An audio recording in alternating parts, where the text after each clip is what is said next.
And welcome back. Now that you know how the roads are looking, we move on swiftly to look at the big stories of the day. It's time for your newspaper review. As always, we'd like to know where you're waking up from and what you feel on the issues we discuss right here on the news. So please feel free to tweet us. You can get us at K24TV. You can also WhatsApp us.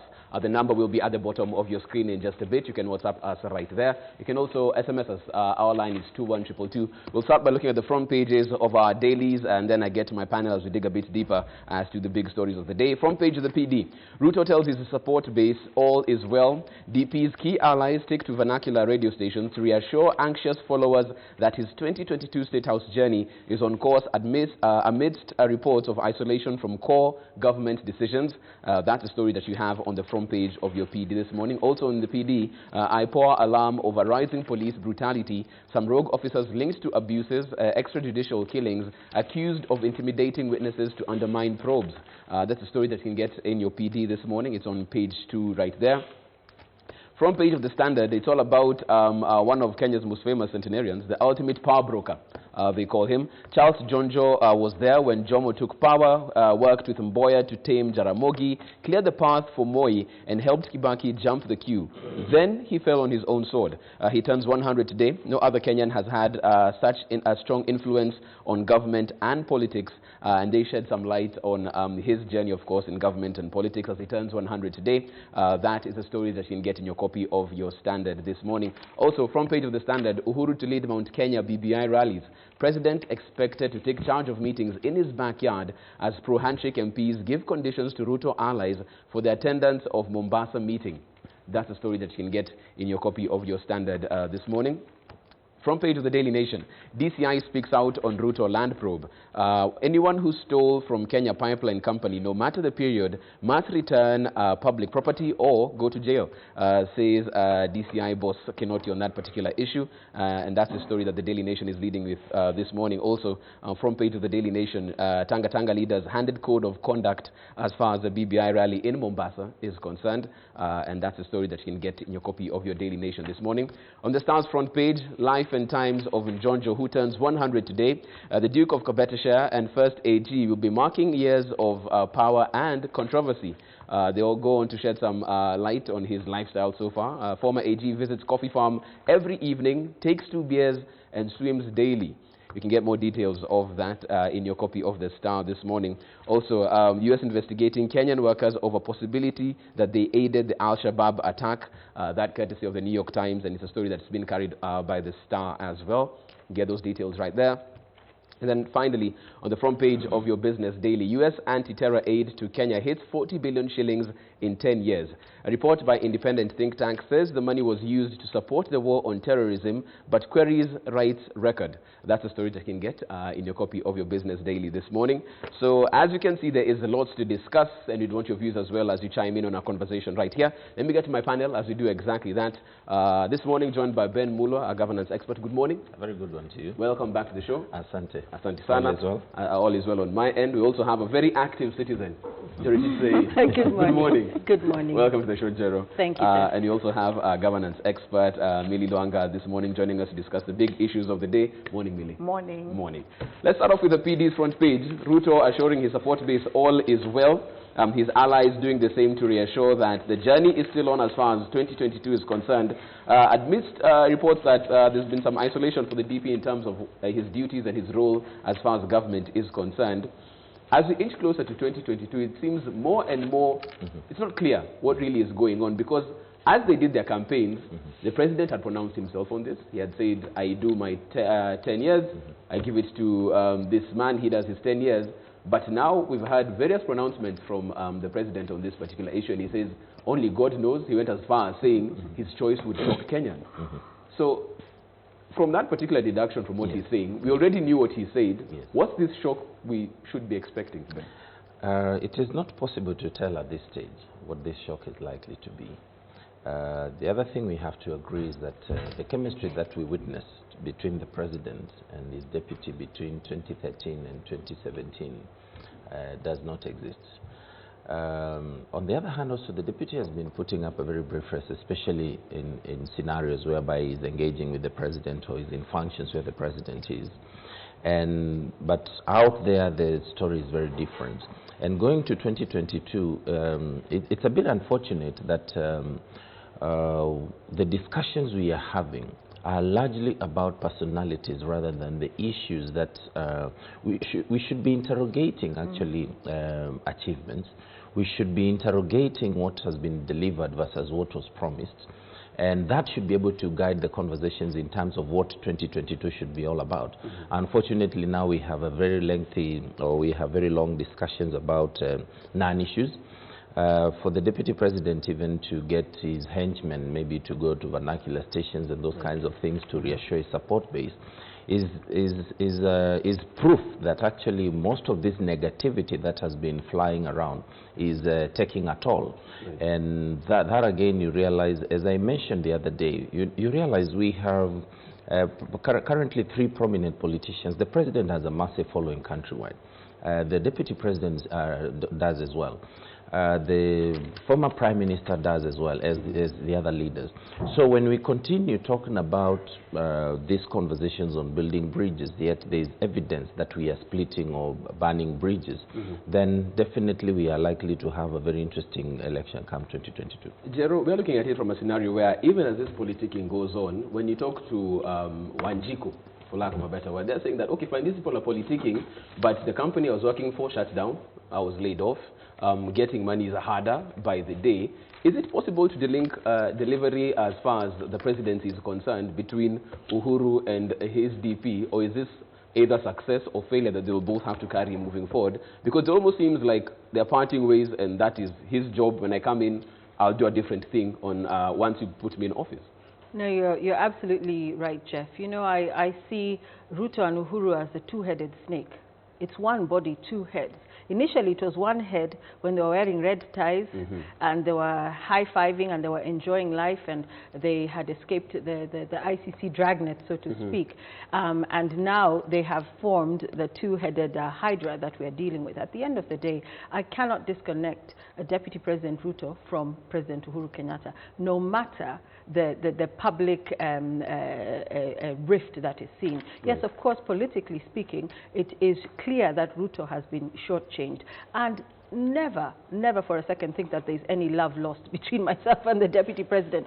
So I'm not even an apologist for Ruto, but it's clear to see that promises that were made to him have not been kept. So this has now resulted in this continued fight between Tangatanga and Kieleweke. But if you think back, why was the Tangatanga faction named thus?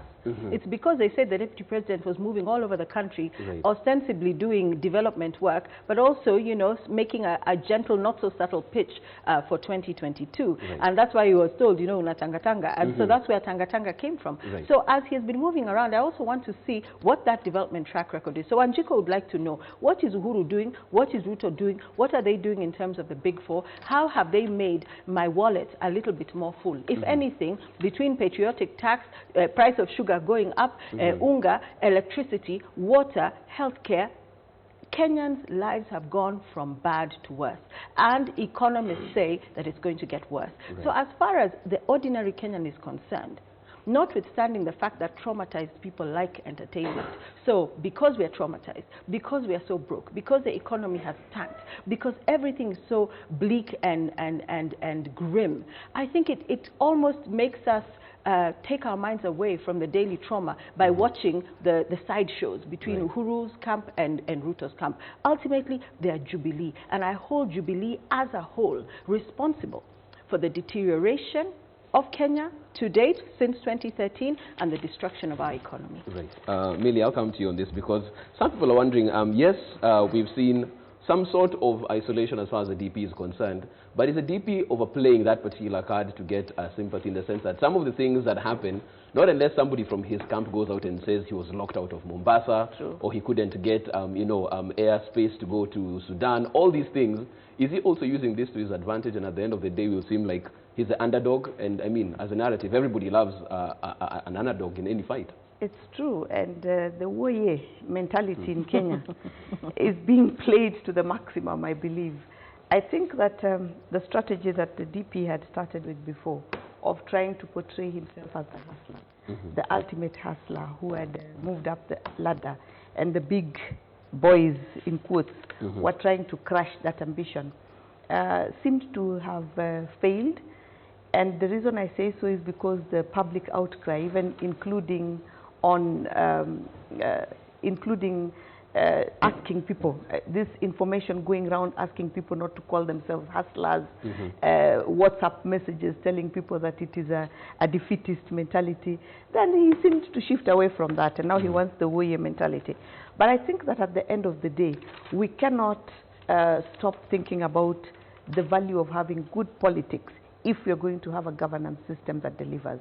And that Jubilee cannot run away from.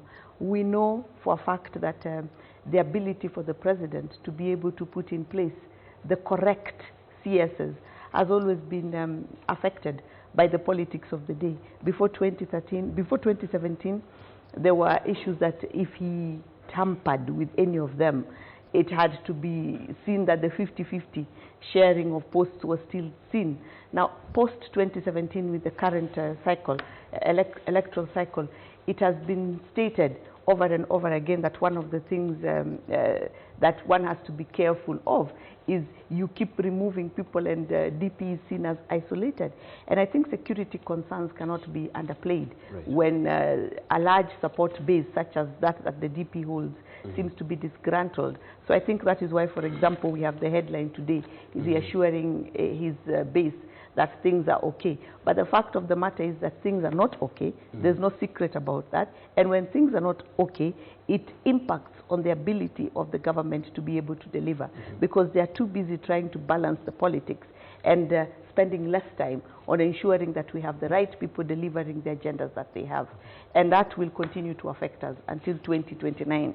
Let's talk about that as well, because yesterday there was a circular from the Office of the President, Ministry of Interior and Coordination of National Government, directing government officials to focus on service delivery. A part of that directive, Honorable President Uhuru Kenyatta, His Excellency President Uhuru Kenyatta, has reminded all government officials to focus on service delivery so as to solidify the one government approach, ask them to do less politicking, not be in politics, and focus more on the job they've been given. This coming from the Ministry of Interior. Let's take it back 2 weeks or so to Kisii. The same CS of Interior was there at the BBI rally. Lots of talk about him becoming the next PM. How do we delink these two? Because it seems like even what should be, straightforward service delivery, now is being thrown into the murky waters of BBI. It's now becoming a government agenda. How do you delink the two? And just make sure that people are supposed to be work, politicians, politics. You know, it is interesting that that circular actually comes from the Ministry of Interior, because that has been the epicenter of politicians who are civil servants in this country. And it is actually a clear case of the drunkard telling everybody not to drink. Actually, because I think of all the CSs, nobody has been in politics more than Matiang'i. And even of all the PSs, nobody has been in more politics than Karanja Kibisho. So that is very interesting, actually, coming from the same ministry. But that is really long overdue moving forward, because it has been unfortunate. The intention of the 2010 Constitution was to ensure that we no longer have too much politics emanating from the cabinet. And unfortunately, that has been lost, including the recently fired Kiunjuri, who was also very vocal and very involved in politics. And this essentially comes at the expense of service delivery. For example, today you look at the papers and we have a report from the Independent Police Oversight Authority. And you saw that actually last year alone, police involved in criminal activities. The number increased from the previous year, about 70 of them, to in excess of 500 police officers who are directly involved in criminal activities, violent robberies and murder and all those things. So my take would be Matiang'i needs to lead from the front in ensuring that he restores order and sanity in his own ministry. It is the ministry that is leading in impunity in terms of refusing to obey court orders or implementing court orders that have been issued, because ultimately implementation of law enforcement actually falls under him. And most of these shenanigans we've been seeing, whether emanating from politicians or government officers or all those levels, would be checked if indeed he settled down to do exactly what he's supposed to do and desist from politicking.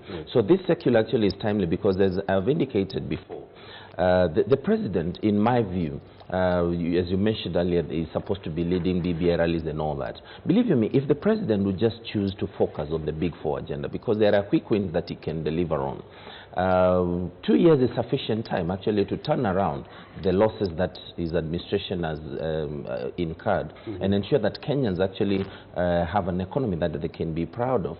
There's been a lot of cases of businesses actually closing down, also a lot of business premises being knocked down and all that. You remember we saw many when Seii was moving around and demolishing buildings, and nothing much has really come out of that. My thinking is actually if the cabinet would just sit down and focus and reorganize not only the budget but ensure that there is implementation. You saw the report that so far over 50% of the projects that were initiated by the Jubilee administration are grounded or stalled. If they would focus on that, and because Matiang'i was given that responsibility of coordinating the rest of the cabinet, if they would just sit down and focus on that, forget about 2022, just let's focus on 2020, that's what we have. Believe me, a lot will change. Jero, how do we delink this whole government delivery and politics that seems to be intertwined at every single step? When they go to launch a project somewhere because a borehole has been opened, then political talk starts right there. How do you delink these two? You know, when cabinet secretaries stopped being MPs who are then, like they're talking about the old post-1963 going all the way to this new constitution, where CSs are not members of parliament, are not ostensibly politicians. It was to avoid exactly what we are seeing now so that they can focus on the work that they're supposed to be doing. But somehow, no matter what, we are unable, or we seem unable to delink politics from service delivery. And this is why the government is failing so miserably on almost every aspect. When it comes to CS Matiang'i, I want to know about Ruaraka. You know, there are so many things, there are so many shadows that are hanging over his head. Talk about police brutality. Talk about what's happening. You talk about Dr. Miguna. Isn't it Ministry of Interior that has ensured the continued violation of court orders? I asked him to resign a few weeks ago when I was here. I said if he can't even follow the most basic of orders around the human rights of a Kenyan national, in this particular instance, Dr. Miguna, what is he doing there? I say the same to Dr. Monica Juma, but she has been transferred out of Foreign Affairs now.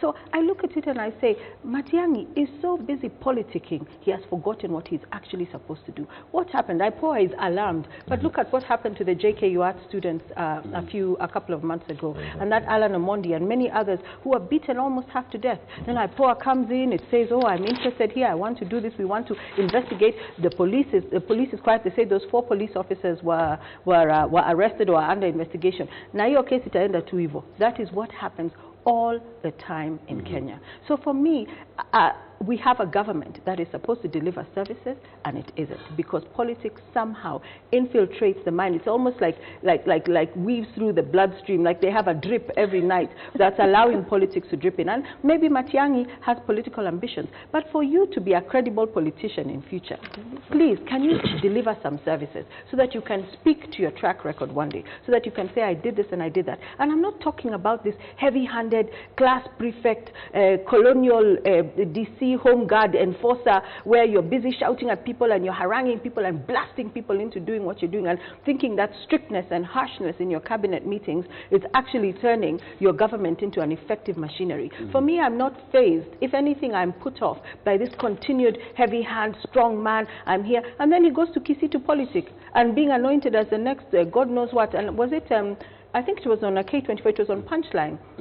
Was it Murave who said that who is the next deputy, or who is the next most powerful person? I mean, so Matiang'i has been positioning himself for a while now to be this powerful player instead of delivering services. And that is what puts me off, because when we talk about the failure of whether it's health, whether it's interior, whether it's education, whether it's energy, to make a difference in the lives of ordinary Kenyans. And that's why I call myself an active citizen, because you have to break it down to the common denominator. What does that mean in terms of the money I put in my pocket every day and my ability to support my family? We'll have to take a short break there. We'll come back and get Lily's view on how we can just delink government delivery and politics as far as it's concerned. But we also want your views as well. You can tweet us at K24TV. We'll have our WhatsApp number right there at the bottom of our screen. We'll be looking at those WhatsApp messages in just a bit. We're back after the break.